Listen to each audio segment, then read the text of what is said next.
পানির স্রোতের মতো আমার ডুমুরিয়া ফুলতলে কালো টাকা বিলানো হচ্ছে। গরিব মানুষ, দিনমজুর, হিন্দু মায়েরা প্রতিদিন জল দিয়ে কিসেন দিয়ে খায়, 200 টাকা 300 টাকা দল ধরে ধরে আসছে আর গোপনে টাকা নিয়ে গিয়ে একটা প্রতীকের পক্ষে তারা ভোট চাচ্ছে। বাড়িতে বাড়িতে টাকা বিলি শুরু হয়েছে। উপজেলা কমিটিতে এত টাকা, ইউনিয়নে এত টাকা, ওয়ার্ডে এত টাকা, রেট করে টাকা সাপ্লাই দেওয়া। এটার জন্য আমরা খুব কনসার্ন, খুবই উদ্বিগ্ন। যে কালো টাকা, যে পেশি শক্তি, যে থ্রেড, যে হুমকি, চোখ রাঙিয়ে মানুষের রায়কে কিনে নেওয়ার রাজনীতিকে আমরা গত বছর আগস্টে বিদায় করেছি।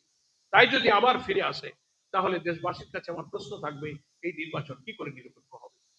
আমি ডুমুরিয়া ফুলতলার একজন প্রার্থী হিসেবে প্রশাসনের কাছে আমার এবং আমার কর্মীদের নিরাপত্তা চাই। কালো টাকা মুক্ত, অবাধ, উৎসবমুখর নির্বাচনের যে প্রতিশ্রুতি চিফ অ্যাডভাইজার দিয়েছেন, সেই নির্বাচনের পরিবেশটা নিশ্চিত করার জন্য আমি প্রশাসনের কাছে আমি জোর দাবি জানাচ্ছি।